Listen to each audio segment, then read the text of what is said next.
Hello, everyone. Welcome to this TDWI Virtual Solutions Spotlight. Thanks for joining us today. I'm Linda Briggs. I'm an editor with TDWI, and I'll be your moderator. Our program today is Unified Data and Analytics Platforms, Trends, Benefits, and Challenges. It's sponsored by Incorta. And for our presentations today, we're first going to hear from Philip Russum with TDWI.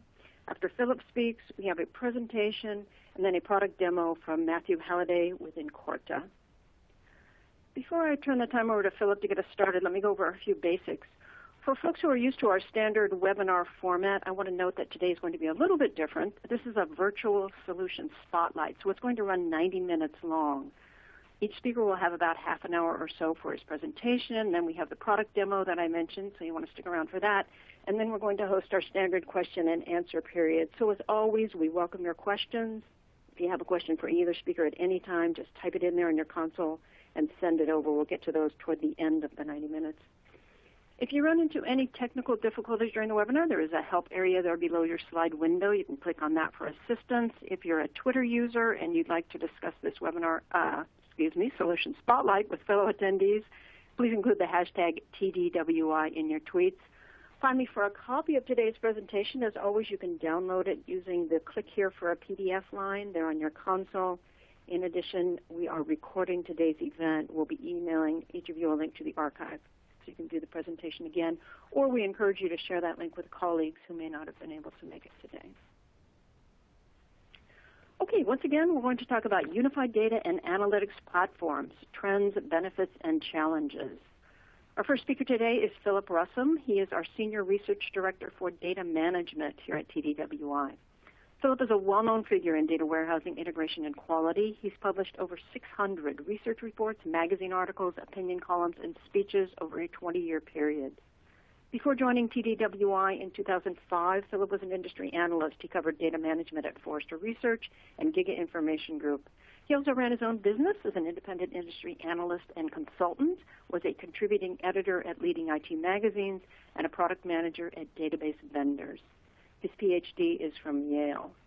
So Philip, let me turn the stage over to you here. Welcome. Well, thank you, Linda, for the very nice introduction. And also my special thanks to everybody listening to us today. We all know that you have plenty to do, so we deeply appreciate that you could clear some time in your schedule to join us. As Linda was saying, we're going to talk about the Unified Data and Analytics Platform and what kind of trends, benefits, what kind of challenges are for it, different use cases. Why is it such an up-and-coming and, I feel, a very important kind of platform for people who need a single environment that mixes data management and advanced forms of analytics? So some of the webinar takeaways I hope that you'll take with you as you leave our webinar is that organizations are becoming more data-driven and analytical. And so to enable analytic processes and full data leverage, they need new tools and methods as in unified platforms. So we'll keep that in mind, and I'll keep putting a few more details into the background about why people need this sort of platform. But also we need to define it. This is new stuff. Many of you are completely new to it. So I'm going to define unified platforms, but also talk about different versions of it. Some focus on data, some on analytics, some both of them. So we'll lead up to a definition of this Unified Data and Analytics Platform. I'm going to use the acronym UDAP. I'll define it by telling you its capabilities and components, as well as its challenges, use cases, and especially its benefits. So, we do see this kind of platform useful in organizations that are striving to become more data-driven. And there are things they're trying to do in these contexts. For example, a data-driven company is trying to utilize more data. So for that, they have to collect more data, so they've got more data to work with. And, of course, what are they going to do with that data? Well, they're going to do analytics. And so, just about everybody's got some form of analytics going. And so what we see is a lot of organizations extending their portfolios of types of analytics. Like everybody's done OLAP, probably statistical analysis, but we see people for the first time taking on data mining, text mining, and of course, out there on the leading edge, a lot of people want to be using machine learning and artificial intelligence because those are enabling technologies for predictive analytics. They still want to detect business events and study business entities after the fact, but they also want to go predictive so that they can see what's coming and be better prepared for it. So also, companies are hoping to democratize access to data and analytics. And this means they want to broaden out the range of user types who have access to data and can do analytics with it. And, there have been slang terms for that over the years, BI for the masses. And the most recent term is self-service data practices. In fact, I'm going to drill into that later. So, just be patient with me. A few slides from now, I'm going to go into great detail about what is self-service data practices. There are multiple practices, by the way. And also, how does a unified platform help you with that? Also, one of the things people want is they want easy tools so that they can increase the speed to insight. And this is true no matter who the user is. This is true for the business user who knows enough about data to construct a query, to polish a data set with data prep functionality, to create a visualization and publish it so they can share it with their colleagues. So easy tools, it's for that kind of user, but also even technical users need more productive, easier tools. So even the data analyst and the lofty data scientist, even they need greater ease of use so they can work faster, be more productive. And that's one of the great outputs of once you become data-driven. Productivity is boosted for a wide range of user types. Also, I would say one of the problems with a lot of analytics today is that user organizations don't necessarily operationalize these brilliant insights that they get out of analytics. For example, a classic case, a data scientist has to go figure out what's the latest form of customer churn. There are lots of ways for your customer to leave you, right? So once that data scientist or data analyst figures out the nature of the new churn, they'll share that information and probably share a data set that encapsulates the characteristics of the latest churn. But that's kind of it. You don't really share it with many other people. That's our complaint at TDWI. A lot of analytics is for the benefit of a handful of people.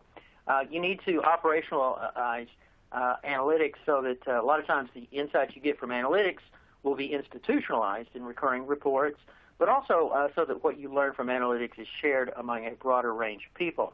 And that brings us to the third output here, which is that there needs to be greater collaboration among the output of analytics.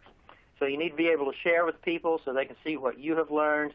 A lot of times analytic solutions that you have created, whether you're a technical or a business person, what you have created can be shared and become templates for other people so that they can follow in your footsteps and do good work for the company the same as you. Now listen, let me give you some background here about what's going on and what people are expecting. And we just completed a fairly large study here in the early months of 2020. So I'm going to share with you some data that's really brand new, hot off the presses here. And this survey was running as the COVID pandemic ramped up. So it's amazing how very positive and optimistic people are in their survey responses. They continue to keep going forward with their commitments to data management analytics in 2020.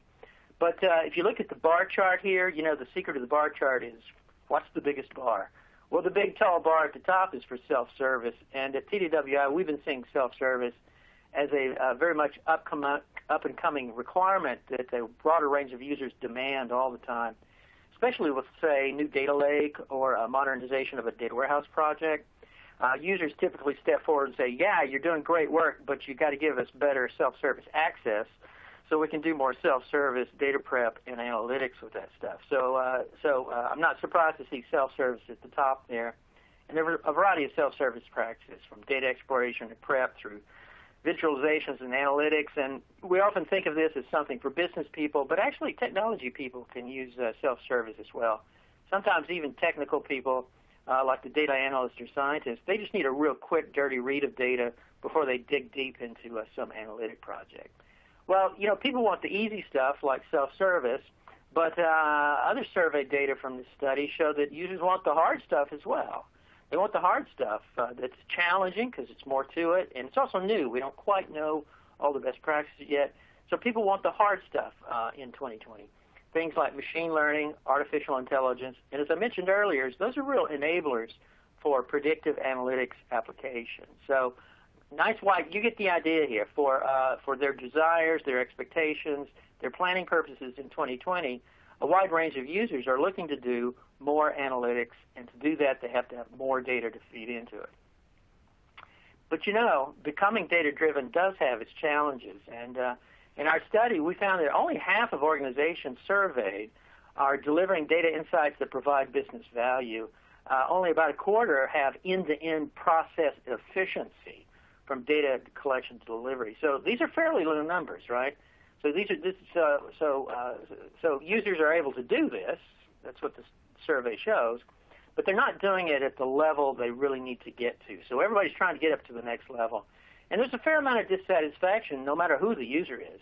It could be the people I've highlighted in red on the screen. It could be data scientists, data engineers, who quite often we used to call ETL specialists or data integration specialists.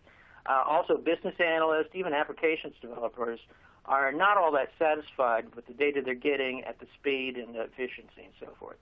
So you get the idea. This stuff is working, but boy, is there a lot of room for improvement. And users are looking for tools and methods that will help them achieve that improvement. I think one of the things that is leading to some of this frustration is data integration itself.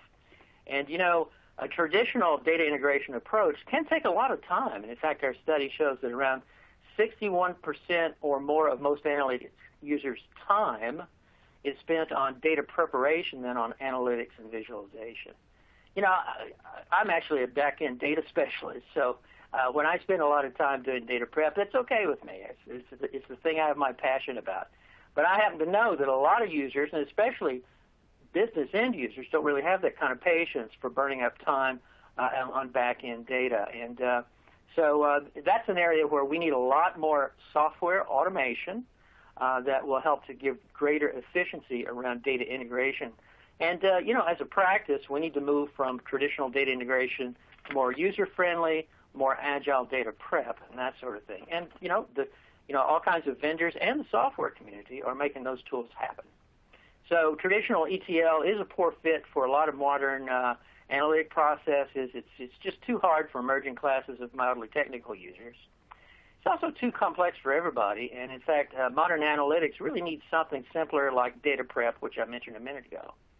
Now, ETL assumes a lot of a priori data transformation, whereas more modern methods assumes that we're going to transform data on the fly as we explore it.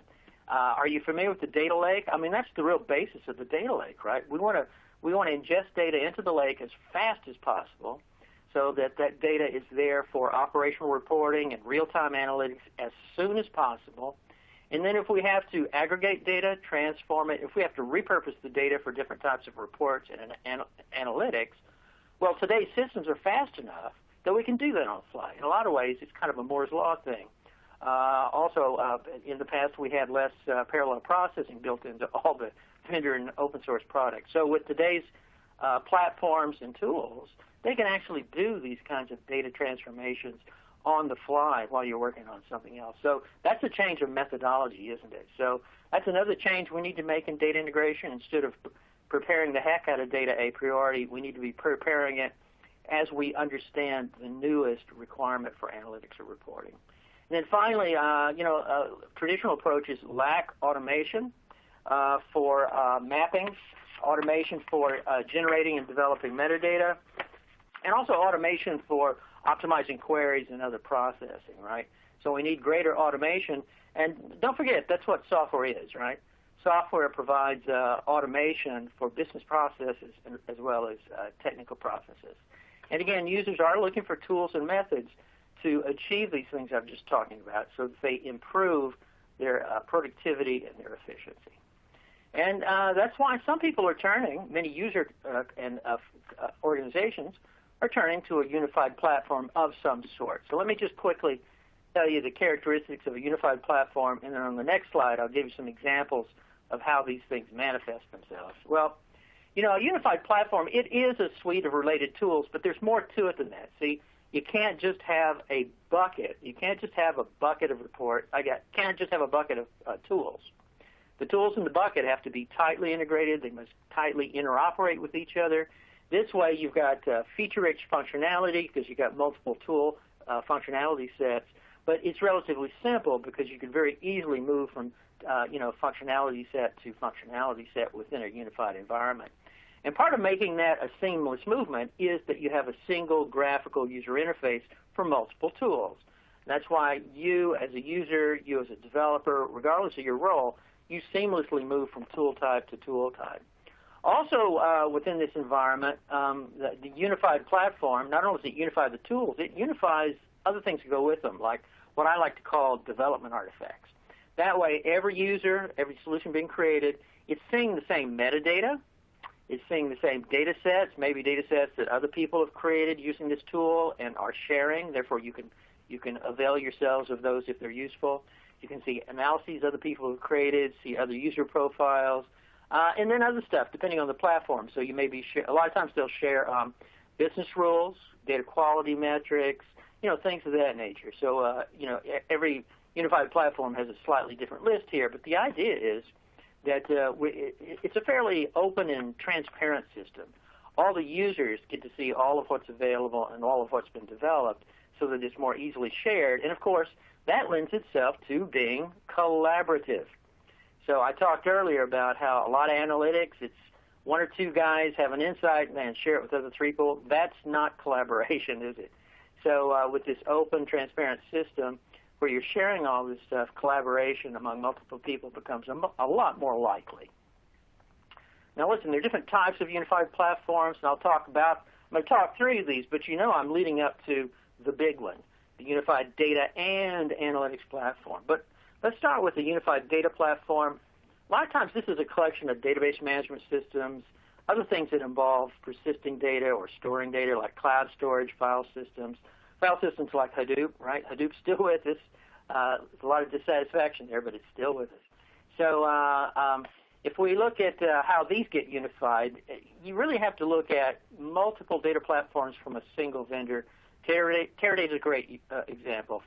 Last several years, they've diversified. They have a lot more ways to deploy Teradata Warehouse on their own hardware, on proprietary hardware, on cloud. Plus, they have other things like Hadoop distributions. They got an analytic database called Astra. And they also have a unified data architecture, which is great for unifying the Teradata pieces, but it's only for the homogenized, the homogeneous Teradata environment. It doesn't really help you with what most of you deal with every day, which is a heterogeneous thing. So a lot of these unification things, it's really within the offerings of a single vendor. We could say the same thing about offerings from Oracle and IBM. Unified Data Management Platform is really a collection of tools that are related around the core of data integration. In fact, at TDWI for years, we say data integration, but we assume that you understand it's multiple forms of integration. It's ETL, ELT, it's replication synchronization. It's also some of the stuff that integration is stretched out into, like application integration and event processing, and stuff that goes with it, like data quality. And of course, data quality is many things. And then there's metadata management. And some people, for certain use cases, need technical metadata. Others need business metadata. Some need operational metadata. So as you can imagine, each of those can become a tool type. And, vendors like Informatica have shown some leadership. They've been working on their unified data management platform for years. But again, it unifies their offering. They've got a lot of tools, so their platform unifies Informatica products and also stuff that's within this broad category of data management. Unified Analytics Platform kind of follows the patterns I've already set here. In this one, it's really about many different analytic tools, and a lot of analytic tools are kind of, many separate algorithms. So a bunch of tools and algorithms in one suite, but they interoperate. They share a lot of development of artifacts. SAS has been a leading vendor in this area. And then finally, let's just come on down to it. You can have combinations of the above. And by the way, different pieces of the platforms, these can be deployed flexibly on premises, on cloud, or in a hybrid combination. But anyway, let's get back to the Unified Data and Analytics Platform. See, that's really a combination of some of the above points. This is where we take two of the really, really prominent pieces that you need for successful analytics. You need a fairly rich, tool-enriched fairly rich tool environment for data management, but also one for analytics platform. So let's go to the next slide and see what happens when we put data management platforms and analytics platforms together. You know, what you end up with is a kind of a smorgasbord, right? It's from soup to nuts. You got everything that a unified data management platform does. You also have everything that a unified analytics platform does. And this is great because we're trying to go for a certain kind of seamless user experience where there's this natural flow where the user, whether it's a development a professional or more of a business person who's doing some browsing and going to work their way into a visualization, doesn't matter. They both need a kind of seamless user experience where they just glide from one tool set to the next, collecting data, polishing and preparing it for the kind of analytic or visualization they have in mind. And then once they create that end product, they can publish it and share it with people and collaborate over it, right? So that's the great thing. If you just put these two together, data management platform and analytics platform, you can have this long unified process for analytics. And I want to pause here on mapping automations for data prep. You know, I think one of the hardest pieces in all the tasks that you would do in a data management and analytics platform, I think one of the hardest pieces is to do lots of mappings from source A to target B. Then you have to go back and decide what is the long combination of transformations and mergers and aggregations and data quality functions and what kind of metadata do I need to generate or develop. Right? It's a lot of stuff there, but you know, everything I just said is very well understood nowadays to the fact that a vendor can write automation for tooling that will take care of all that mapping from source to target and all the transformational and data improvement in the middle. And we're going to come back to that later, but with a different speaker. So Matthew Halliday from Incord is going to drill into that because I think that's one of the strongest features of their set, and he'll give you more details on that. And then also, you know, nowadays you have to have high performance, real-time capabilities, also scalability to go up to big data. So that's something you should look for as you're examining unified platforms for data and analytics. All right, let's go back and look at the platform types and stuff that go into the unified platform for data analytics. But let me draw kind of a rough reference architecture for you. And what I want to do is talk about how you can bring three different platform types together, some of them tightly integrated, some not. I think this is a common architecture that we see at TDWI with our customers who are trying to pull this together. And again, their goal is to create that seamless user experience, a beautiful thing where you just, you know, fairly easily and highly productively move from, you know, finding the data you want in data platforms at the bottom of the architecture, pulling it through the data management platform in the middle, then getting up to where you can really work on it in the analytics platform to create the outbound products like dashboards and visualizations and analytics. So let's start at the bottom here with data platforms. And, you know, analytics is so often making correlations around far-flung data points. And so for that to happen, you really need data from many diverse sources. It may be from different latencies, different source types. And it could also be from old and new platforms, you know, the modern and the traditional platforms. There's great value for your business, great value for the insights you're building from both types of those. And also these data platforms where the data, you know, lands to disk and resides, that can be on premises, on cloud, or in hybrid combinations today. And you need some kind of data management functionality to get the data out of there and push it upward into the analytics platform. And today we're talking about data prep as a really business-friendly, highly productive, very nimble because people tend to work very fast with it, right? So pull data through some data prep approach in the data management platform and get that up into your production development and discovery platform. You know, sometimes you're not really trying to have an output like an analysis or a data set. Sometimes you're just trying to discover some ideas, and you may do something else with those ideas. But I think most of the time in this production environment, you are trying to produce some kind of output that's highly usable for yourself as well as for others. So today, management dashboards continue to be a very preferred way to consume all kinds of information because they present information in a very targeted way to very specific managers or classes of managers. And of course, everybody loves a good visualization nowadays. We've all become very visually oriented, haven't we? We depend on these visualizations in our interpretations of business entities and business events. And then, of course, a wide range of analytics. And some of that can be simple and straightforward, like OLAP analyses. It may be sentiment analysis based on unstructured text and human language. It could be out there on the leading edge. I know many of our members have, in very recent months, started rolling into production predictive analytics that rely heavily on machine learning and artificial intelligence. But you get the idea. Here you see three different categories of platform brought together. And let's be honest, the data platforms, the sources of the data at the bottom, they're not really that tightly integrated with the top two. But the top two are so closely integrated that they look like one development environment, one user environment to get that seamless user experience that I keep mentioning here. All right. Now, let me drill into self-service for a minute, because one of the things I personally like about the unified data and analytics platform is one of the things you can do with it is to have a very unified analytic process. And I've already mentioned about how with a unified platform, all kinds of users can just move pretty quickly from one set of functionality to the other, and that's what I'm going to illustrate here. So I'm looking at a unified process for self-service, data access, and analytics.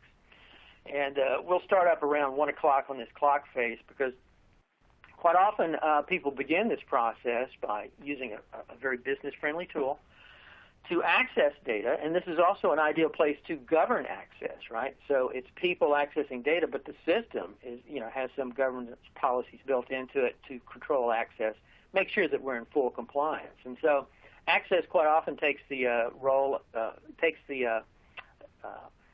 form of browsing and lots of sort of ad hoc queries, some disposable queries, until people find, exactly the kind of sources that they need for this project they're working on.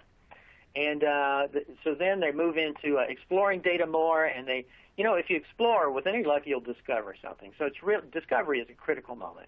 When you discover just the right sources, just the right combinations, you find some fields. Quite often it comes down to one or two fields where that's the quantification I've been looking for. Then you can start profiling this data to understand it better from a technical structure viewpoint, from a data quality viewpoint. And if you have a really good tool, what you learn in exploring and profiling can automatically be folded into the kind of data set that you're going to start working on in the next phase. So this next phase is really about data prep and data set development. And, with Access and Explorer, with those steps, there's a lot of ad hoc queries. Quite often they're iterative. You know how it is with iterative queries? They get more complex all the time. So you need a system that can deal with complex queries and still have good optimization and performance with those queries. When we get to data prep, query becomes something else. In data prep, quite often SQL language is under the covers or some other query language. And in the query language, we're actually creating a lot of the transformations of data, right? If you used a lot of visualization tools, you know that that's what a lot of them do, right? Their approach to doing complex merges and things like that can be done in SQL. Now, if you look at the SQL that the tool's generating, it's some of the most complex and crazy SQL you've ever seen. But today's systems can do that. Today's systems can generate that, but more importantly, they can optimize this crazy SQL. So, but at any rate, so there you may do more queries to polish your data through data prep. You get that data set just right, and that's where you get to that golden moment where you pass it off and start doing what you really want, which is to create a visualization or an analysis of some sort. Now, there's other stuff missing from this unified process, like I could keep going up there around 12 on the clock face. I could have added more pieces about the operationalization of analytics, which I've already described, and also collaboration among analytics, which I've already described. So we could add that stuff into the unified process here as well. But you get the idea. I think this is what a lot of users want. And that's really kind of my first point here. With a multi-tool unified analytics and data platform, You got all you need to be highly productive and do self-service data prep, self-service visualization, and self-service analytics. And number two, my point there is that a unified analytics process is exactly what many business users are demanding today. You can't modernize a warehouse or build a new data lake without users stepping forward saying, you're doing brilliant work, I love it, but you got to give us more and better self-service access to that data so that we can work autonomously. And as I mentioned earlier, sometimes tech users benefit also from self-service. But before I leave the slide, the whole point is this is a unified analytic process. This is the way a lot of people want to work. All right, I'm starting to move towards my ending here. So let's look quickly at benefits. Benefits of the Unified Data and Analytics Platform. And, in my mind, I think simplification is a great thing because with this platform environment, we are simplifying the creation of very complex solutions. So you end up with one solution that does a lot of things within the solution instead of several solutions, many for data management and many for analytics, and then you got to worry about making them work together, and a lot of times you'll need a separate scheduler to schedule different pieces you got there, and heaven forbid you got to go back and create an update and a new version of this thing because you got to find just the right pieces. And you get the idea. One solution, boy, it makes everything a lot simpler. Deployment, maintenance, sharing, a lot of things are a lot simpler. Also, you got one solution that does many things in a unified workflow. And this is what a lot of people tell me as well.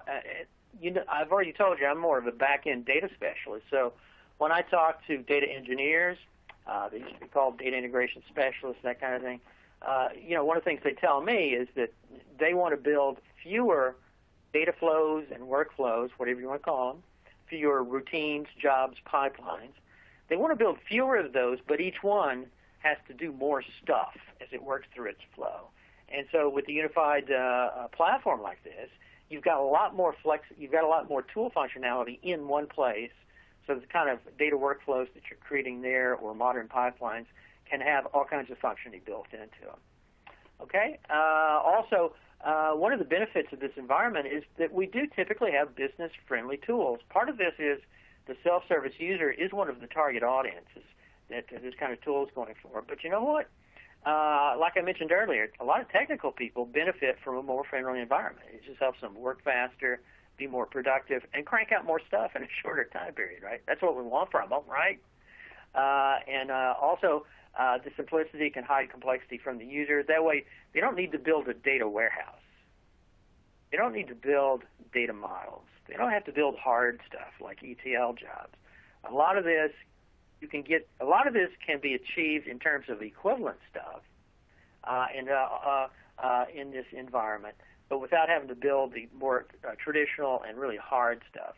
This also, in my opinion, sort of tells you a certain profile of user organization that need this. So quite often I do see these platforms used all over the place, but one place is in an individual business unit where you've got some fairly complex requirements for users that are subject matter experts. Say this is the finance department, or maybe it's the marketing department. But and they've got money. They've got shadow IT to blow on all kinds of tooling, but they don't want to go so far as to blow that on building an elaborate, expensive warehouse. They don't want to go into elaborate data modeling, and they don't want to be buying a bunch of expensive data engineers. So this kind of environment is awesome for that kind of business unit-oriented environment. But some organizations, if you look at it on the enterprise scale, it's still a good fit. Some organizations have fairly homogeneous needs across the board, and this kind of tool can adapt that. And then finally, benefits would be agility and productivity in the design environment. So quickly discover data and design analytics for it. And there's I don't know. You probably noticed across the board here, there will be a lot of standards here because things are being built in one place. That makes it easier to control standards. But also, by having a standard way to do it with a single tool set, things are just a lot more shareable, repeatable, consistent, and also more governable. So let me finish up here. We see organizations becoming more data-driven. going deeper into analytics, and they want more data, and they want analytics that's new to them. They're going to keep doing older forms of analytics. Believe me, business reporting is not going away because every kind of business needs that. But companies do want to go into stuff they've never done before, so data mining and statistics, it's still new to a lot of people. People have gone deeper into analytics than that. Yeah, machine learning, artificial intelligence, predictive analytics is still new to them as well. So that's a path many organizations want to take, and a unified platform that brings together many different forms of analytics with all the data management you need for those, that can really help them. And so the benefits of this platform is, number one, in my mind, is that it's comprehensive. A lot of people struggle with the best-of-breed approach, and, best-of-breed means they're not really best-of-breed. You just end up with a bucket of a bunch of tools, and you got to somehow make them all work together. And as you move tool to tool, you got to drag with you, your metadata and business rules and stuff. It's too hard. With a unified environment, it's still comprehensive, but much more simpler.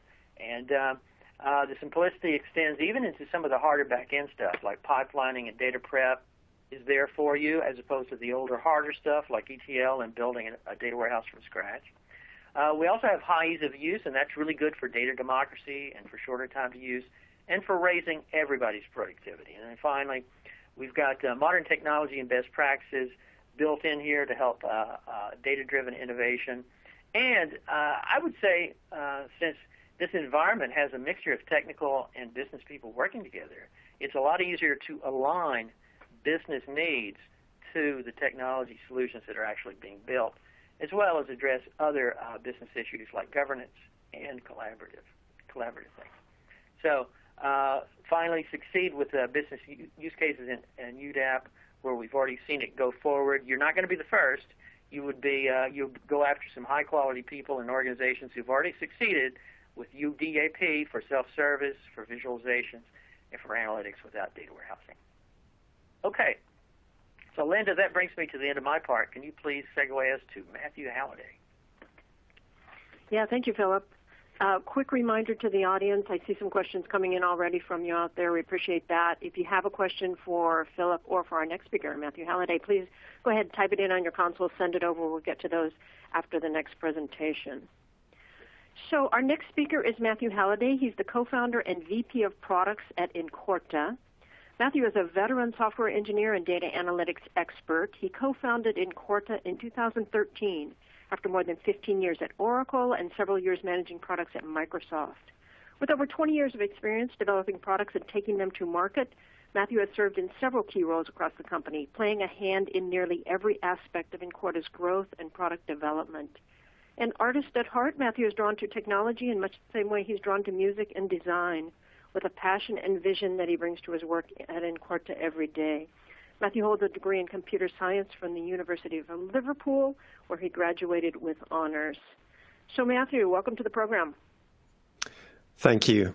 And welcome, everyone. And excited to talk about this topic, and love what Philip has just kind of teed up and just kind of taken us through this journey of how did we end up here and what are some of the approaches that we've seen.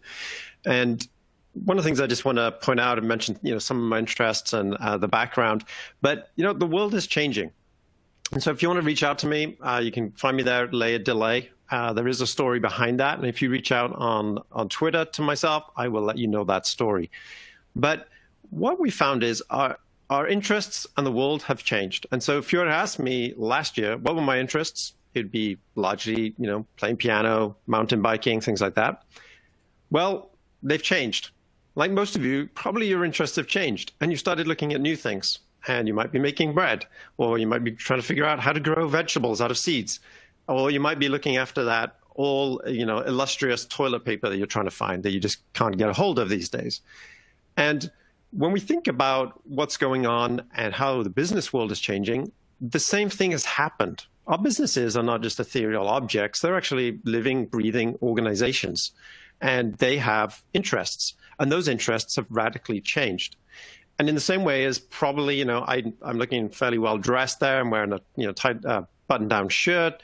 And chances are you're like me and you're probably not dressed like that right now, right? You might be wearing something very different. And judging by whenever I go on my Facebook feed or my Instagram feed, I actually never knew there were so many manufacturers or people making sweatpants for men.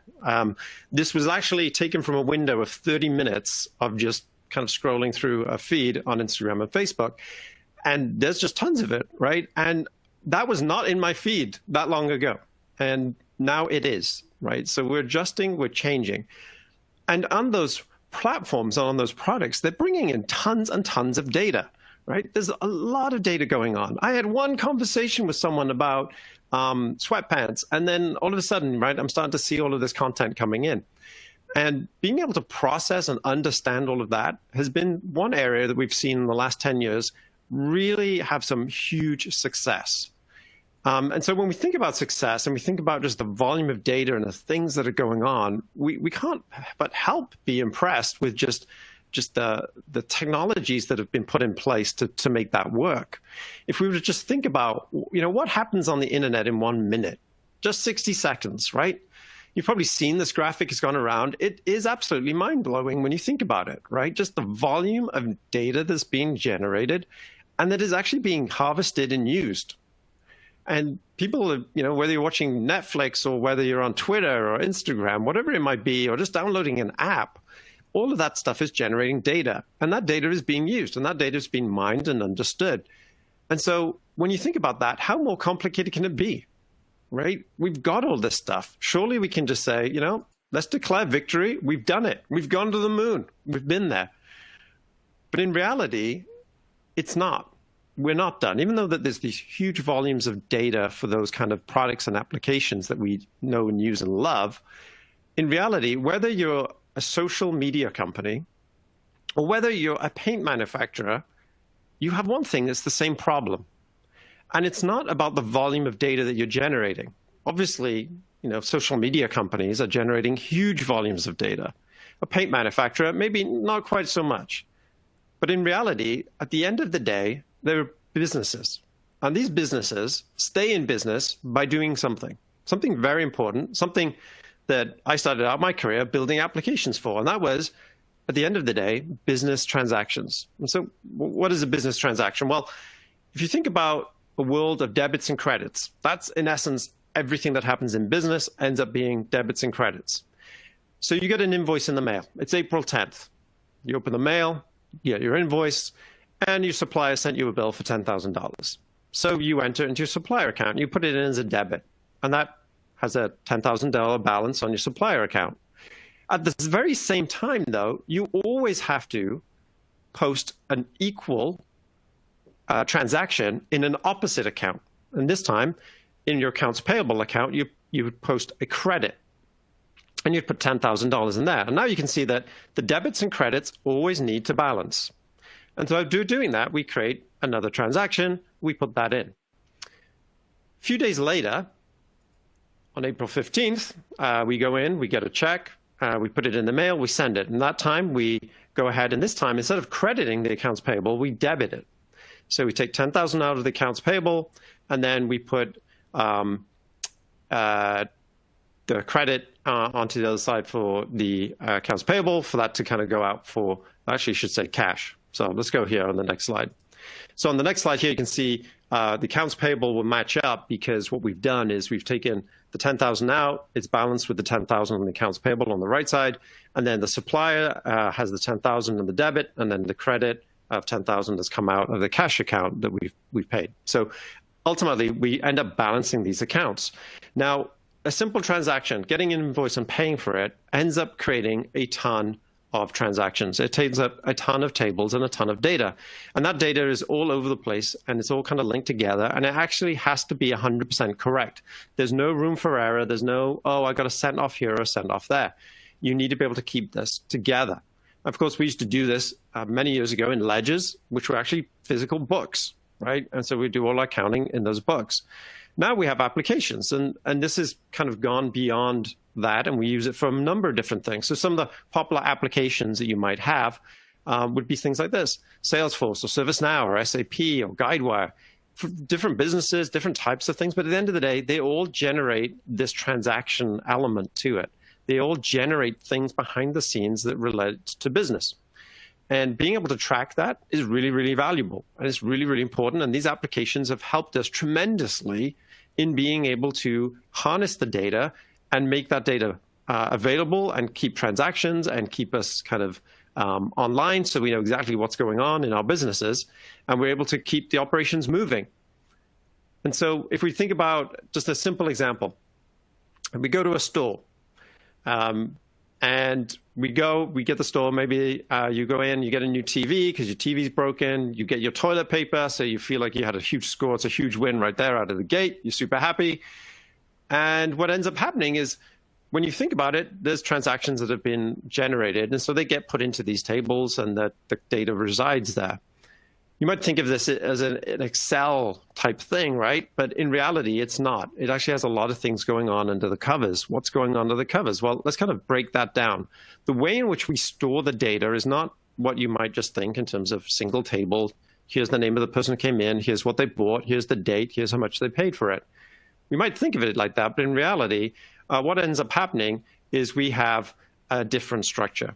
And so we start off with, well, we take that data and we start to say, well, how can we increase the database organization for this? Rather than have a single table, we actually want to move things around. We want to say, okay, these certain set of columns, we don't want to have them just kind of duplicated multiple times with the same information in them, maybe like a product. Can you imagine how laborious it would be if every single time someone came in to, buy a product, you had to write down the product description, the product name, the product color, like manually? You'd be like, I'd never get out of the checkout line. It'd be horrific.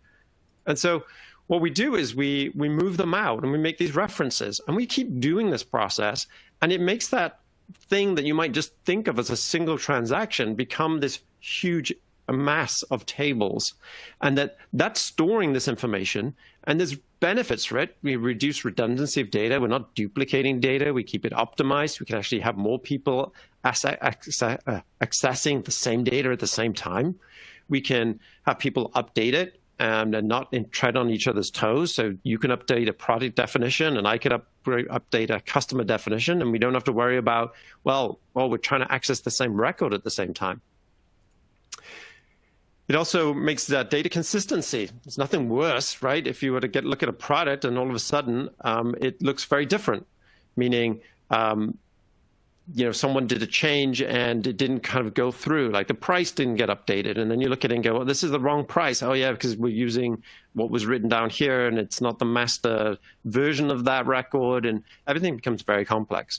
And so I spent my career at Oracle building out data models to support this kind of structure, building out data models that help us answer these questions, that prevent these business problems from happening.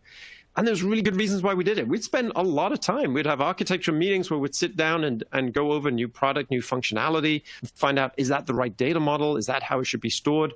We'd go through this iterative process to make sure that we got it right. And we had to get it right. And then, that brings about flexible database design. We have to think about how can we extend this in the future? What can we do to make sure that we can add to it without having to have massive reorganization of the data? Again, this is from an application perspective, running your business, not analytics, just running it. And of course, we need the security. And so it actually helps a lot with securing your models. You can say, well, this person can actually enter transactions, but they can't enter anything into the product catalog. Makes a lot of sense, right? I should be able to sell the products. Doesn't mean I should be able to type in what the product definition is. You also want to be able to, at a record level, secure that data. So you can say, well, when Matthew logs in, he can only see what he should have access to. He shouldn't have access to everything. He should only have access to these certain areas of the data and the application. Third normalization form, 3NF, helps us achieve that. So it has really great advantages. But one thing just to note, this is 100% built for the application. It's built for the way the application wants to store the data. It's built for how the application wants to perform and run. It is not built for how traditional analytics wants to run.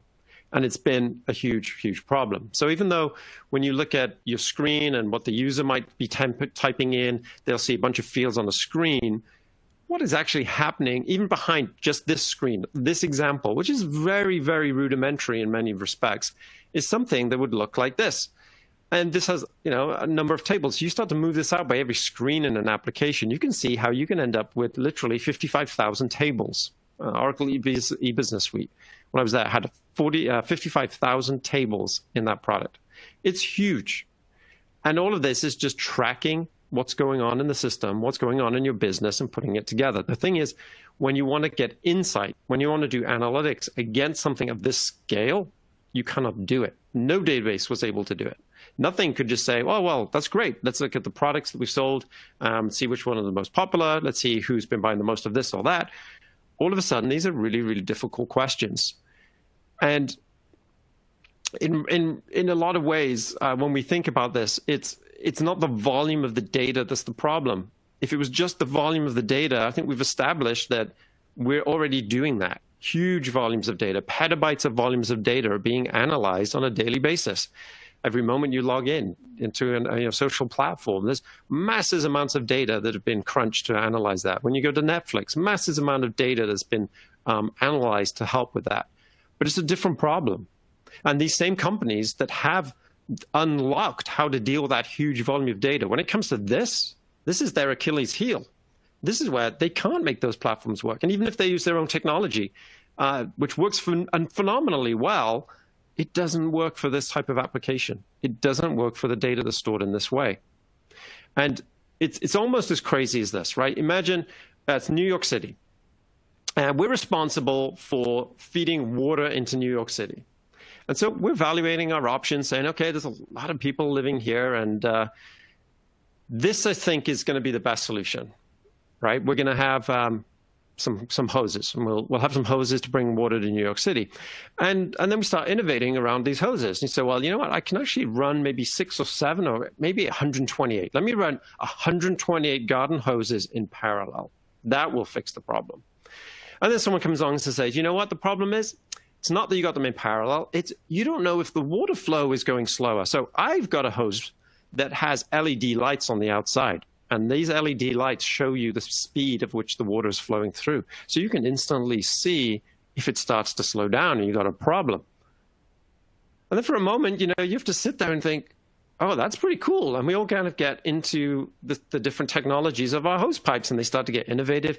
But at the end of the day, it's a hose pipe, and it's New York City. It's not going to work. It doesn't work. And that's what you have to realize, is that a lot of these products and applications, if you were to take that data model and just throw it in and say, okay, here's the application. It's been stored in a great model that works, that's fantastic for the individual transactions that are going on. Can we just use that? No, you can't. You throw these existing tool sets at it. Will it work? No, it won't. And so that's just been, the huge challenge that we face. And so there's all these different hoses that have come in. And when we look at the analytics space, it kind of feels like that. Everyone's been innovative. Everyone's done creative things. But they've all been based on the same approach. They've all been based, I would say, around a faulty premise. The faulty premise is that we have to go down this path where you can't access data that way. We have to change it, and then we have to live within a world where we change data dramatically before we can do anything, where business has to make very limiting assumptions, where business has to say things like, well, here's the 300 columns that can help me understand my business. And it's ludicrous. We have customers that have 65,000 columns coming from their e-business suite environment. They're bringing that in, or from their SAP environment. And at any moment, they can say, I'm interested in that column. Grab that column, go. It's open to them. And so really, decisions are very difficult to make, and data can help us navigate through that. It can also be very difficult when you feel like you don't have everything you need to make an informed decision. And when all your options are being removed from you at every step in the process, it becomes even more nerve-wracking and uneasy to sit there and think, well, I wonder if this might impact it. How do I know? I don't. And someone's going to tell me it's 12 weeks to find out, and 12 weeks feels like an eternity. And so if you think about just decision-making, decisions are hard, right? Decisions are not easy. In fact, they're so difficult that some people, and we've kind of probably all fallen into this category, we have the same thing every day now, right? Steve Jobs and Mark Zuckerberg used to do this. And because they just said, we don't want to waste our decision-making muscles to figure out what to wear today. And so I don't need to figure out what to wear today. I know I need to wear sweatpants. Now I'm trying to have all these discussions and now figuring out, well, which ones, right? Just buy one, buy 10 of the same thing, right? Just take that away so you can focus on the real things that are important. But we find it so hard that it's not just us, right? Tesla opened up a new feature on their cars that would say, it's hard to pick where to eat. So I'm just hungry. You tell me where to eat, and it will take you to where you should go to eat. Or I don't know what to do. Where should I go? And it would just say, hey, I feel lucky. Just take me to some place. And it would navigate and drive you to a place where you can go do that. But even for Tesla, decisions are hard. You can comprehend the situation. You can take a look and say, well, okay, we threw the ball. The glass kind of broke, but, should we throw it again? That's the big question. Right? I'm a huge fan of Tesla. I think a fantastic company. It's amazing what they did. But in reality, they went through a process that looked like this. They comprehended the situation. What was the situation? Well, the situation is this. We've thrown the ball. It smashed the first window or broke the first window. We know that we've thrown that ball at that window 50, 60 times before we did this live. You then moved into conviction. I had the conviction that what just happened was a freak, and it won't happen again. That's one thing you say, but it's not enough. You need to go to commitment, right? You need to say, okay, I'm going to step forward. And so they threw the ball a second time. Now, we know probably how that panned out, but we saw all the videos that were really exciting about how strong that glass really was.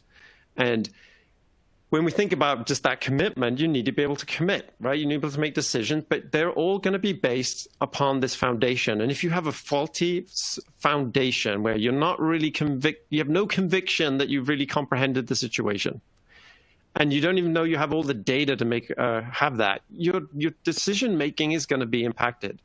And so commitment is really, really important. And I'm not talking about commit issues that you might have if you're a developer. Commit issues happen, you fix them, you move on.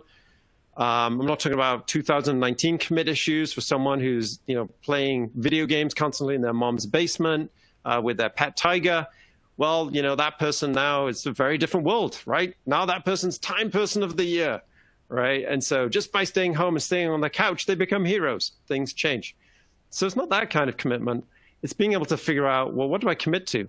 What do I know? What should I be looking at? And so, first of all, you got to understand what's happened, comprehend the situation, right? We have all of these options, all of these systems available to us, but really, are they helping us with really being convicted that we understand and comprehend of what's going on in our analytical applications? And so there are some things that have been going on, right? We've seen cloud. Cloud is bringing or breathing new life into data lakes, right? Data lakes 10 years ago were going to be the answer to everything. Hadoop was going to rule the world, right? But it didn't pan out that way. And there was a number of reasons why that was difficult. One is just getting compute and resources, elasticity, things like that. Well, cloud has helped a lot. Cloud has helped a ton with just data storage. So Enquantum works with, Azure AWS Gen 2 or GCP data storage or S3 from AWS.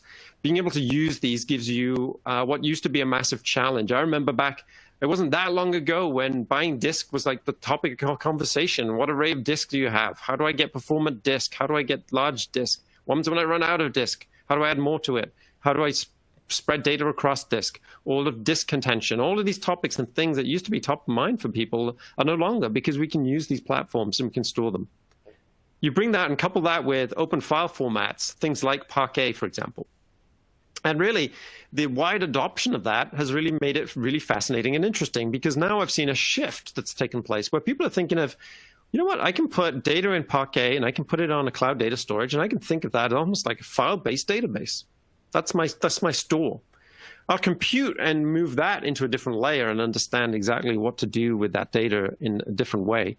And I can use different tools to do that. But once I have it in that format, that's fantastic, because that gives me options. Gives me the ability to run queries against it. I can read from it. I can plug in other tools. I can do things. And so that's really changing the way. But a lot of the systems are not built and architected for this world. They were built when cloud data storage didn't exist. They were built when memory was like, if you had 64 gigs, you had the biggest server in the world. If that's the kind of times that a lot of the applications that are being used under the backbone today, we still have those there, right? And if you don't believe me, just look at how much COBOL programmers we're looking for. We still have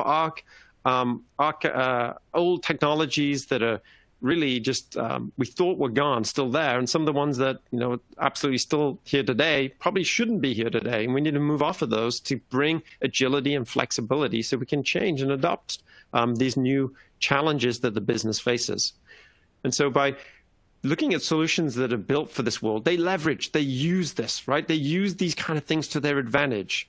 They're not afraid of these, they embrace them. In fact, they help drive these standards. And in Corda, we've been using Parquet for over 4 years, right? We've been really a champion of this and saying, this makes sense, we want this. We want it for really good reasons, which we'll get into. Business questions constantly change as well. The business users changed, the world has changed. Gone are the days of people, or hopefully they should well be gone, of people searching for KPIs. What are the 10 things that I should know just to run my business? And sure, you might know these things and you might inherently have them, but if that's how you're thinking about your business, if that's how you're running your business, is just finding out what are people looking for, what are those core things, so I can hit those key metrics and that's it, you're missing out, right? This is 2020. A lot of these things have changed. The metrics that you were tracking and looking at have all been turned on their head. It's a new, different way of the world's working. Things are changing. Digital transformation is taking place at a faster, more quicker rate.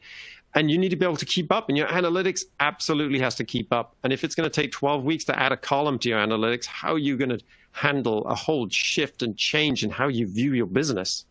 Where now you're looking at different measures and metrics, and the things that were important are no longer important, right? And some new things are coming up.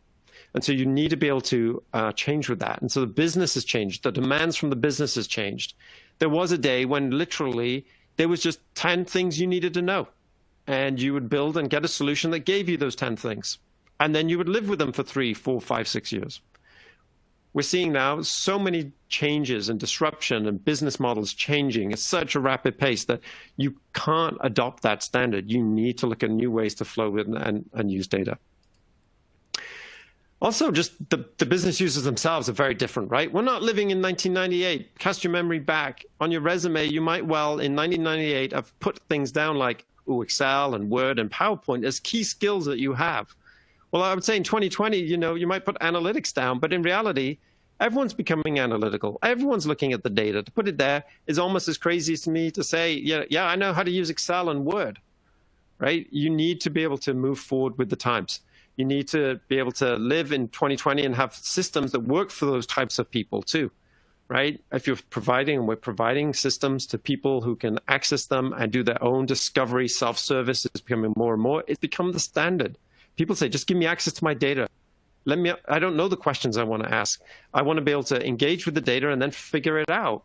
Then I'll let the data guide me towards some of those questions. I'll see things that have sparked interest and curiosity, and I want to adjust and be able to handle that.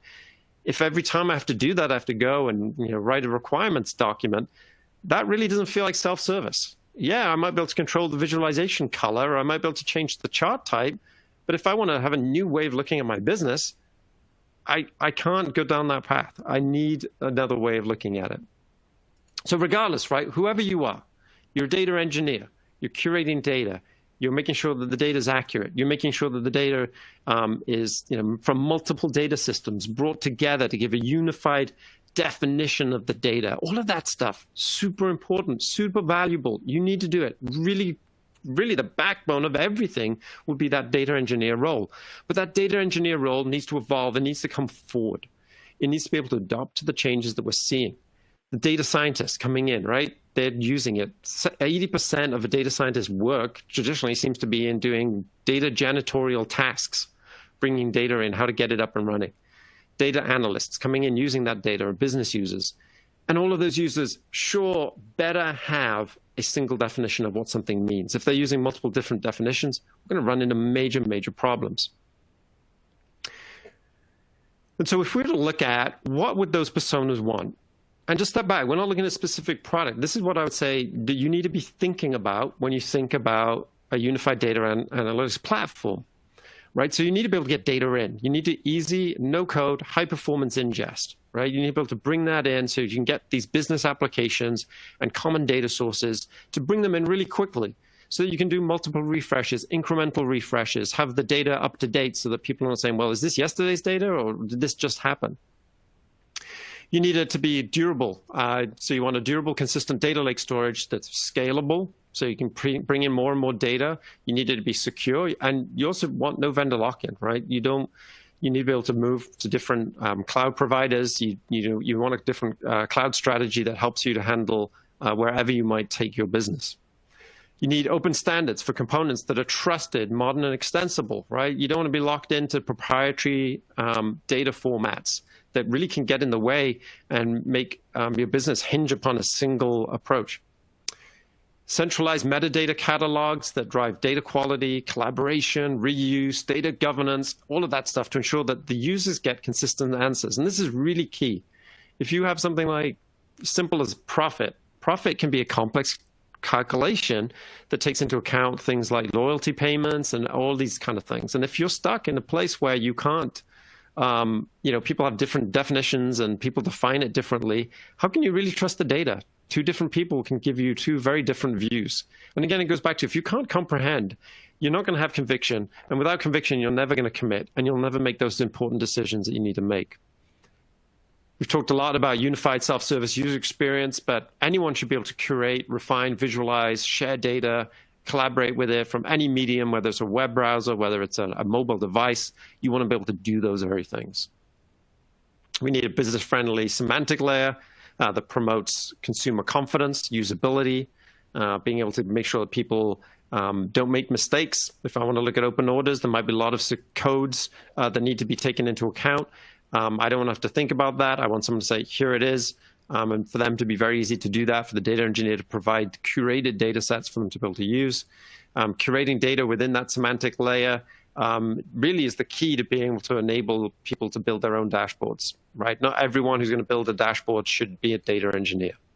And so you need to be able to create very easily a lot of data for them without spinning up data marts and having to create copies of data and spin up cubes and populate cubes. All of that's going to hold you back. It better have scale architecture built in and built for the advantages that the cloud scale can bring us, right? If you're going to run out of machine, you've got to get a bigger machine every time. You need to be able to figure out exactly how do these solutions leverage cloud scale. Next generation query engine is going to be key, right? At the end of the day, the backbone of this is, can we make queries run against the data in the shape of that it's already in? It's already been put into a into a shape that has a lot of thought behind it. If we could leverage that shape, if we can get really performant queries with minimal amount of transformation and change of the data itself, we can really focus on the things that bring value. We can do meaningful data pipelines, data enrichment. And that's going to be key. And that's one of the things we'll talk about in a moment. Integrated data science, right? You want to be able to operationalize advanced analytics, AI, ML, all within the same platform. Securing, governing the data and access. Different people, different permissions, different roles need data in different ways. We need to be able to support that. We need people to be able to go in and have access. We need open and complete APIs. That's super important. We need to be able to kind of go through and make sure that people have access to, use SQL against it, use any visualization they have. This is the day and age where people want to just use what they're comfortable with. You give them options and they should be able to do that. So you don't want to be stuck on just one thing. I might have a ton of experience in Tableau and very comfortable in Tableau, and someone else might have it in Power BI, and they should both feel the freedom to benefit from these platforms that really give them the self-service capability to use the tool of their choice. And so let's just jump in here and look at some of what Encoda's offering is. So we are that, and we've built for that with that worldview. So that slide that we just went over is really what's the backbone of what we're building and approaching and how we're approaching this problem. Fast ingestion, bringing data in from multiple different data sets and sources, wherever they might be throughout your organization, being able to store that on cloud storage, being able to do data engineering, data science, data analytics, all within one platform. So every persona can come around this unified platform experience. What this is powered, though, by is Encoda's direct data map. And the direct data map is something that's super, super exciting. back in the day, we had databases with rule-based optimization. To make them queries perform, to make things work, you had to set your where clause in your SQL query to filter by certain things and join on certain tables in certain orders. And we would change those and architect our SQL solutions to get these things to work. Then we moved to cost-based optimization in the late 90s, where we'd start to say, well, that doesn't always work because people's data distribution plays a big fact. If you're selling 2 products into 1,000 cities, the execution plan will look very different than the same customer using the same product, but they're selling 2 products into 1,000 cities, right? So those 2 different scenarios will end up creating very different execution plans. Encoder's direct data map is the next evolution of that, where it says, okay, it will look at the data as it comes. It creates this metadata map that understands every element of the system, how it relates, and it's able to bring in the data so that you can look at it in a meaningful way and get responses that, as you can see, are order n log n from our competitors, but with Encoder, they're order n, which is linear. So time taken, obviously, on that graph, you don't want to spike up, right? Just like as it's going up there, exponential growth, which we're all very familiar with right now, you want linear, right? And so that's what Encoder gives you on that time. It doesn't matter how many joins, 40, 50 table joins in a single business query, not a problem. It understands everything ahead of time, so there's no need to analyze and create query plans, performance tuning, optimization. Those things you no longer need to do. If we look at the architecture of the Encoder product is built into largely a few components. So there's the data acquisition, being able to run things in parallel, connect to those sources that we talked about, and then being able to store it on cloud data storage, along with in Parquet in our case. So we keep it there, so you're always going to have access to it. Other systems can potentially use it if you allow them to. And then we also generate this metadata layer of our direct data map, and we do that for you automatically. And that will help then with the analytic services and how they run. So we have metadata that stores and understands everything. But then what we have is the data analytics itself. So being able to run this next generation engine that can run and leverage both the data map and Parquet to give you really, really fast response to your queries. Super, super important. Having a visualization built in is very useful because you can understand, curate, and even as part of your process of maybe creating your semantic layer, you can use that visualization to help discover and understand, even if you are going to use different tools like MicroStrategy or Tableau, Power BI, et cetera. You need enterprise security, business views, and application content. All of that stuff needs to be part and parcel of these solutions.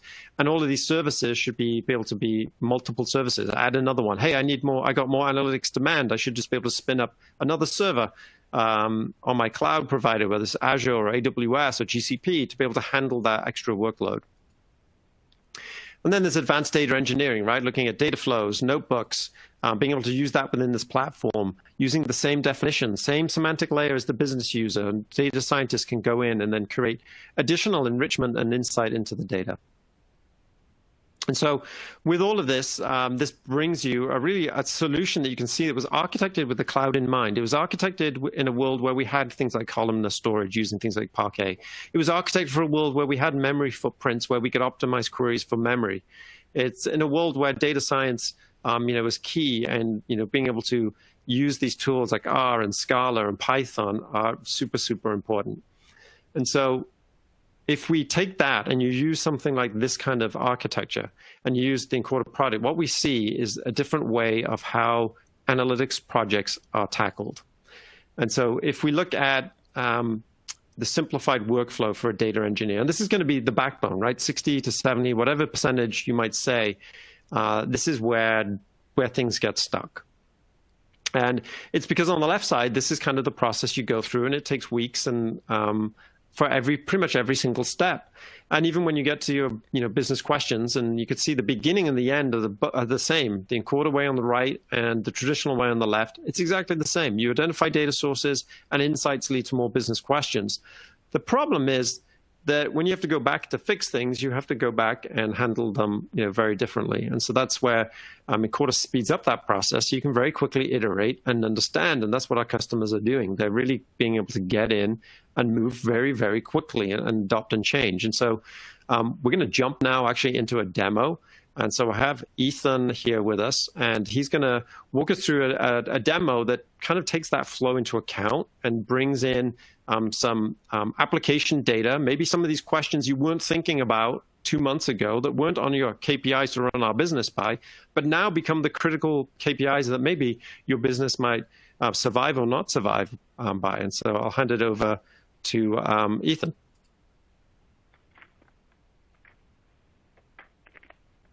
Thanks, Matthew.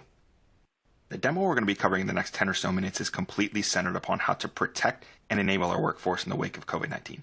So specific questions we might be looking to answer include things like, how can we understand the impacts of COVID-19 on our workforce and business continuity? And then how can we mobilize our workforce for remote readiness? So we'll be leveraging a variety of data sources for this demo that we'll definitely dive into more throughout the course of this demonstration. But here we have the Encorta front end, and let's just go ahead and log into this front end. So everything that we'll be talking through in the next 10-ish minutes will actually be contained within this common front end. And just to reiterate, we've already at this point brought in data from Johns Hopkins University on COVID-19 data that's publicly available. Our ERP data, which contains employee location data, employee assignment data, and then also just employee data. We've also brought in IT service management data from our Jira portal, as well as badge access data, so physical building swipes for all our employees using their employee IDs. So first, let's just navigate to an Encorta dashboard that we've put together using these data sources. And I can click the COVID-19 folder and navigate to this COVID employee impact dashboard. So let's first just take a look at this dashboard at a high level, right? So this dashboard is specifically, we can see things like where are our employees' home offices and how does our employee population compare to COVID-19 outbreaks or cases in the immediate areas. Second, where have our employees been using that physical building access location? Third, how many of our employees are able to work remotely? And from those, how many more are capable if need be? And how many requests are we getting for these types of remote readiness capabilities? And then finally, let's actually just pull in all of the pertinent employee detail information that we need from our ERP data, right? So things like, employee data, contact information, as well as, physical location data, and some flags containing whether or not they can work from home or whether or not they're actually enabled to even work remotely. So with all that said, the first thing we're going to do is actually scroll back up to the top of this dashboard and dive into some insights that we've gathered from some data sourced from our ERP system. So here we see, location data, not only COVID cases throughout the entire world, but also our employee data, where our employees are physically located. So as we can see from a high level, obviously everyone knows that China has encountered the most confirmed cases of COVID-19 or coronavirus. But unfortunately, the United States of America has also encountered their fair share of confirmed COVID cases, and the lion's share of our employees are actually centered in America. So what I can do is I can actually filter on the United States here to get to a state level view. From here, the situation might be even a little bit more grim here locally within the United States, because the majority of the largest contingency of our employees are actually located in New York State, where it looks like the largest number of confirmed cases also exists. So again, let's actually just drill into New York State to try to get a more granular, detailed view of where our employees actually sit. So it looks like within the New York State, a lot of our employees, or the majority of our employees, actually sit in New York City. And from here, we can go down and get to specific building area data, right? So the third floor of our 425 South Green First Parkway building, and maybe I even want to filter on the first floor of that building. From here, I can actually get to specific room level data. So from here, if I click on room 5.65, I can see there's 39 employees that sit in this room or in this area of that specific floor of that specific building. The cool thing is, if I scroll down to my employee detail table, I can now get all the relevant detail information for each of these employees. But what I'm specifically interested in is drilling in on a single one of these 39 employees. So, we can pick employee number 12294, Andrew Weber. So it looks like Andrew Weber is enabled to work remotely. And given that he's in sales, I have an inkling that Andrew might be a traveling salesman who's actually done a fair amount of traveling and has accessed different locations within our organization. So under that assumption, let's think hypothetically here, if Andrew were to have, been exposed to or contracted COVID-19, we want to know where he's been. So I'll peel back some of those filters on our physical office locations to look at the scale of the United States of America. What other states has Andrew been to? So obviously, we know here in the top right corner, he spent a lot of time in New York City, but also looks like he's been to places like California, Texas, Colorado, Florida. So even from here, I can drill in on California and use this physical badge access data to determine exactly where he's been inside the state of California. Now, this information can be extremely important to our organization and our employees, because under this hypothetical situation, if we know there's a possibility of exposure in these locations, we can alert all the employees in these specific areas based upon that assumption. The other nice thing we can do with this data is compared to outbreaks or cases, as we kind of prepare to, for our employees to re-enter our physical locations, we can kind of use the recent cases or recent outbreaks in order to make the decision whether or not to open a location back up. So moving on, one of the things we can do is allow our employees to take precautions. Obviously, everyone on this call is probably either working remotely or is kind of gearing up to work remotely. So based upon this idea of, potential exposure in different areas, we need to decide, or we need to understand which of our employees are actually enabled to work remotely. So if I continue to scroll down, this is the view that we're looking at here. So we've actually pulled in two completely separate pieces of information to identify how much of our workforce is actually enabled to work remotely. So at a business unit level, we're looking at not only a flag on our ERP data that identifies via employee assignments whether or not they're working from home or working in a physical location. We've also pulled in JIRA data, or IT service management data, and based upon a number of different factors like requests that have been completed for certain hardware, software, things like communication, we can determine whether or not an employee is able to work remotely. So just at a high level, we have two business units, IT and sales, which are actually already largely enabled to work remotely. On the other side of the spectrum, we have groups like manufacturing and operations, which are historically more oriented to working on premise or on site. But in the middle here, we have a number of different groups that we might be able to enable them to work a little bit more remotely, right? So increasing the capability of them to be able to do that. Again, if I drill into finance and accounting, kind of sticking with that theme of New York State here, I can continue to drill in and maybe even further into New York City. Come to find out, there's various pockets of people within our New York City office or offices that have no ability to work remotely, right? So if there were to be a potential outbreak in this specific building, our finance and accounting business unit might be significantly impacted. So what we should do is focus our efforts on areas like these. So if you look on the right-hand side here we have a really nice view of JIRA, or service management requests for home enablement over the course of 2020. Obviously, there's been a huge influx with people gearing up to work from home. And unfortunately, we have a large number of people that are either waiting on tickets or tickets are in progress in order to enable them to work from home. So what we should do is, again, invest in our IT or maybe even possibly bring in a third party to help us satisfy some of these requests and really gear up our workforce to start working a little bit more remotely. So we've been able to answer some really nice questions here and get a great understanding and start to plan for the impacts. But throughout the course of this demonstration, I don't want to just be focused on the output here, because I think it's just as important or even more important to understand how using a tool like Encorta can also enable us to bring in data from additional sources very, very easily. So let's just say, for instance, I've been sent a file from our learning management software in which we can actually create a lot of understanding or a lot of planning and mitigation around employee skill sets, right? So thinking through, what are the skill sets of my employees? How does that apply across the board or even in specific groups? So in order to do that, I've actually already loaded this litmus export file into our local Encorta environment. But it's just as easy, right, as clicking new, coming down here, and we can just upload a data file from our local machine. But what I really want to walk through is how to take this CSV file and incorporate into the existing COVID data that we already have. So to do this, I could go to our schema tab, navigate to our COVID-19 schema. And just like that, we see all the data sources and all the tables that we've used for the insights we've already gone through. But what I want to do is I actually want to add that litmus export table to our existing schema.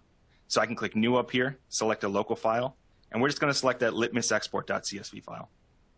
I'm just going to give this a name. We'll just call this litmus and click done. The next thing I want to do is just load this data. So I can come in here and load this particular table, and it's going to take a couple seconds to load here. And then I want to dig into the data to really determine what this data actually encompasses. So in about 2 seconds, we loaded 112,000 records into this table. And now we can actually come in and look at specific values here, right? So here's course name, course code. We have things like a completed flag, whether or not an employee actually completed this course. And then we have things like a username, right? So in this case, this is actually an email that we can then tie back to our ERP data or our employee files based upon this email address. And then at the bottom of this file, we actually have a couple custom fields. So this custom field 1 is actually the course subject or course topic that a given user may have completed. So what we can do is use this understanding to then go ahead and join to our enterprise data that we've already brought in. So I'm going to select this per all people F table, which is our employee table coming from our ERP. And we're going to join the username here to our employee email address. I'm going to go ahead and click done here. And once I click done, what's happening is we built that direct data map. And now if I go to my underlying diagram, I can see where we've joined this litmus table to our per all people F table. And this is kind of the entity relation diagram that shows us the relationships between all these tables inside of this COVID-19 schema, regardless of where they come from. We're now able to integrate all these disparate sources, as you've seen, very, very quickly. So the last step I really want to take is, okay, let's take this learning management data to understand employee skill sets and really start to dig into that data. So if I go back to content, let's go back to our COVID employee impact dashboard. And all I'm going to do is click this plus sign to build a new analysis. So I'm going to select a tag cloud. And let's go ahead and make sure we're including our litmus table within the list of available fields we have. So I'm going to go ahead and select that table. And then we can just search for it. So the first thing I want to do is I want to pull that custom field 1, which is kind of our course subject or course topic. And then I'm going to go down here and also pull in my username. So what this is showing me, it's actually a count of courses for a given topic. So I'm going to go ahead and call this one, just rename it on our tag cloud. And then we'll call this one number of courses.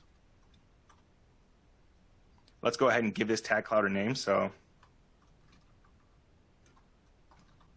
employee skill set, oops, if I could spell that right. Employee skill set tag cloud. And then one more thing I want to do just to make sure we're pulling accurate data here is there is this completed flag. So what I want to do, I actually want to go ahead and filter on only records where an employee has actually completed a course. So I can go ahead and click done here. And just like that, we've now gone all the way from pulling in a flat file to joining it to our data, loading it to our data. And now we've actually created an insight on the front end that gives us access to specific employee skill sets across the organization. So I'm going to go ahead and just move this over on the side of our top row here.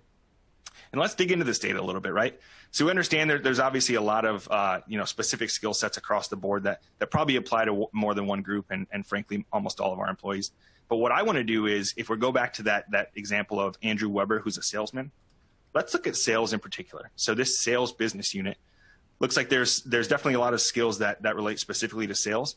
And some that might be a little bit more of an outlier, right? Things like Lean Six Sigma or user experience and user design. But if I go ahead and search for our salesman, Andrew Weber, looks like Andrew Weber actually has a specific skill set that might be a little bit odd compared to some of the rest of his colleagues inside the sales business unit.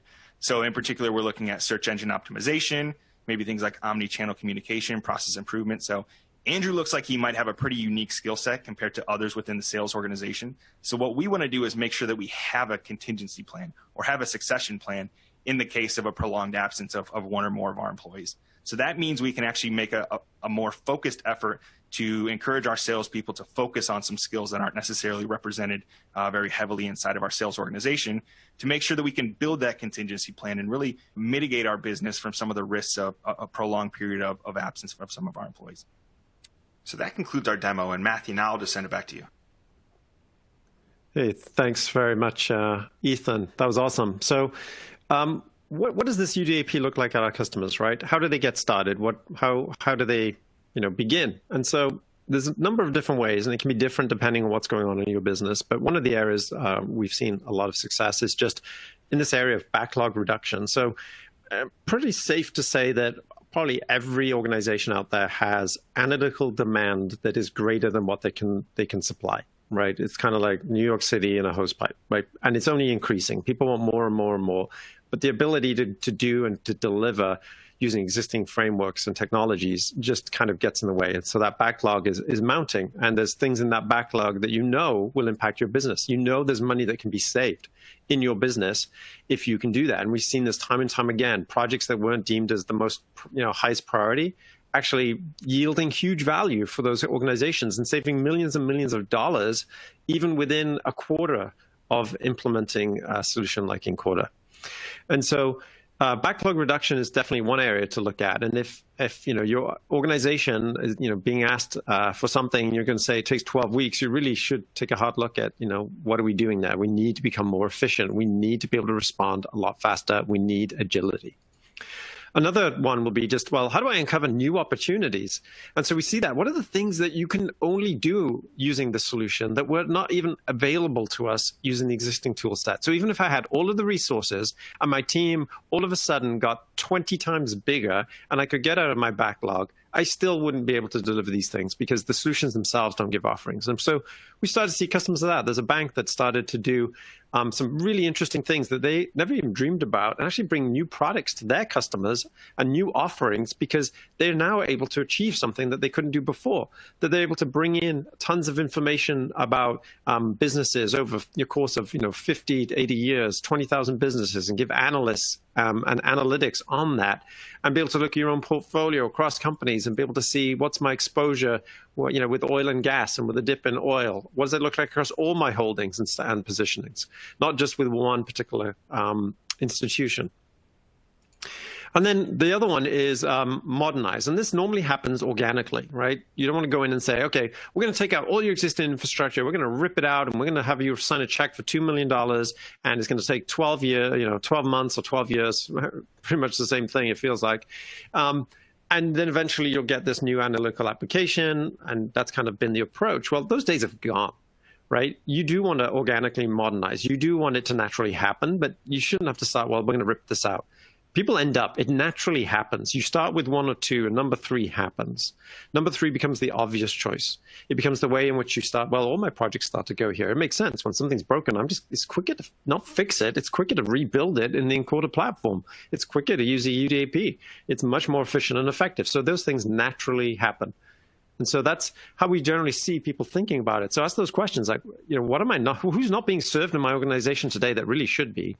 What things could I can't even figure out? Bring the hardest problems. Bring those things you wish you could solve, but you don't know even where to start. Bring those to Encoder. Challenge us. Bring them to Encoder and say, hey, Encoder, can you help me with this? This problem's been eluding me for a long time. I don't know if there's a solution. I don't think there's ever been a solution. Now's the time you might actually find out, like a lot of our customers, there are solutions to those very problems. And then I just want to just give a plug here that, this is a journey, right? Learning and understanding started out here, but there's many ways that you can move in. And depending on who you are, you're going to want to take a different approach. So we offer 4 ways, really easy and seamless ways for you to move on. First of all, you can go and try Encoder on a cloud. We have a free cloud service. You can spin it up. You can try it out. You can see what it's all about. We have free training. So during this time, if you want to get a free certification, go ahead. You can go ahead, sign up, take that class.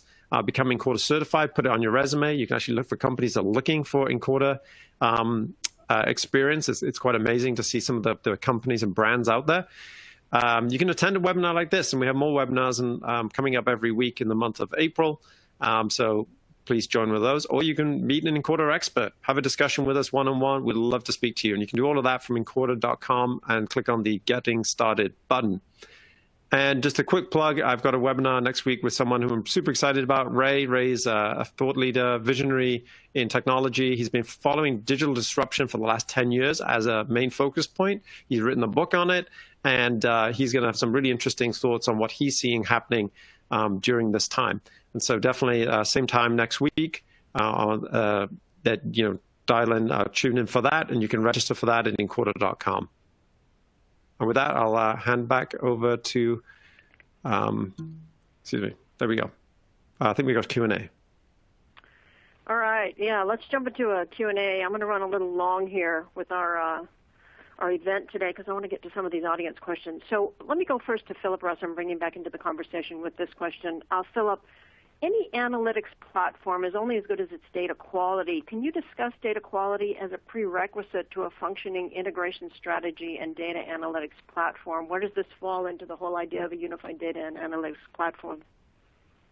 Yeah, briefly, the TDWI position is that data quality is so often used in practical solutions hand in hand with data integration that really we think of data quality functions as something that's quite often fulfilled in the middle of some data integration type of product, say a workflow, data flow, pipeline, perhaps with orchestration in really modern platforms.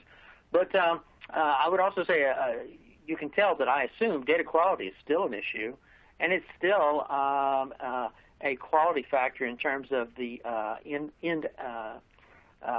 product, namely the solution itself. So with these unified data platforms, the unified data ones, not so much analytics, but the data ones, part of the unification is that integration and quality functions are very tightly integrated. Now, other things that are key to success are tightly integrated too, like metadata management and other approaches to data semantics, say like the new and modern data catalog, and as well as perhaps some application integration technologies. Event processing is something we see in some of these unified things. So yeah, there's a place for data quality. Is it always there? Well, it kind of depends on which vendor product or open source product we're talking about. Yeah, thank you, Philip. Let's move on, go over to Matthew with Incorta. Matthew, here's a question on automation. How is automation integrated into a UDAP, a Unified Data and Analytics Platform? Yeah, so I think there's a few areas. Well, one of those is getting data into the system. So to be able to automate that as much as possible, so you can have incremental updates taking place. That's obviously a key thing, and definitely recommend. With Incorta, we handle that, we orchestrate that. There's also cases though where you want to be able to have a system that's open, so you can have other systems that can call Incorta. So we have APIs that people can call and say, hey, instigate an update or a refresh. When it comes to automation, a lot of the automation tasks that people traditionally think about have actually been made redundant in a UDAP. So it's not always, oh, okay, this is what I need to do. This is exactly, I need to automate this process like database warehouse automation. A lot of those steps have been kind of bypassed. And so we see a lot of efficiency that's been brought in from that perspective. But the automation role, I would say, has been kind of not diminished completely, but definitely reduced. So it's not as pressing as it was in some of the traditional systems. Yeah, interesting. Okay, in another direction, Matthew, how about this one? How do multi-cloud environments fit into this approach? Yeah, so I think one of the key things is being able to adopt to different clouds, right? So there's going to be organizations that predominantly what I've been seeing, at least the customers I work with, they'll have one primary cloud, they'll have additional cloud environments that they have other things on, maybe engineering projects and things like that. But having a strategy or having products that you can move, right? Things can happen. Strategic alliances can be made, and people can come in and say, okay, we're going to standardize on this. And if you have offerings that cannot move between those vendors, you're going to potentially find yourself in an awkward situation where you'll want to be able to navigate through those. Sourcing data from different cloud environments, right? So a lot of your data doesn't reside in one place. It resides in on-premises applications. It resides in cloud applications. It resides on a cloud data lake. And so being able to curate from all of those things. And so it's important to have those data interaction touch points, being able to source from anything, to be able to bring it together and say, here we have it, right? Here's the data that we can use. Then we can enrich it. Then we can do the master data management type activities or whatever you might need to do to make sure that data quality is there. But that's where you need to be thinking about it versus just being locked into one cloud on one offering and not being able to ingest from different applications and areas. Sure. Yeah, makes sense. And maybe this question as well, Matthew. Someone's asking, how do you create a working structure to express the importance of data sharing from disciplines across the organization? Yeah, you know what? This is a really fascinating topic, and we could probably have a whole session on this. But one interesting story that I heard was a really innovative CIO that literally said, we're no longer going to allow cross-charge to our business for access to data. For them to be able to get access to the data and to be able to do that, that's going to be free of charge. And then instantly, everybody who previously been building their teams around that had to look for efficient ways to run. And they looked to Incorta to help them solve that problem, and that's what we did. But it wasn't until that moment happened that there was a change in the way the organization viewed access to data and how it approached it. Now, they still can charge for real value add, master data management projects, or data science, data enrichment. But access to data, being able to get data from the source applications and make it readily available to the people, the business owners that own that data, that cannot be this expensive thing that kind of gets in the way of them getting access to that data. And so by removing that, that's a really good example of how it opened up the whole organization to think differently about their approach. Yeah, that's great. Thank you, Matthew. And probably a good point to wrap up. I want to thank our speakers today. That was Philip Russum with TDWI and Matthew Halliday with Incorta. Ethan Post as well on the demo. Thank you. Also want to thank Incorta again for sponsoring today's Virtual Solutions Spotlight. I want to remind everyone we did record it. We'll be sending each of you a link to the archive of the presentation. Please feel free to share that with colleagues if you'd like to do that. And finally, a quick reminder that TDWI offers a wealth of information on business intelligence, data warehousing, analytics, and a host of related topics. I encourage you to tap into all of that expertise. It's at tdwi.org. And on that note, from all of us here today, thank you very much for attending. This concludes today's event.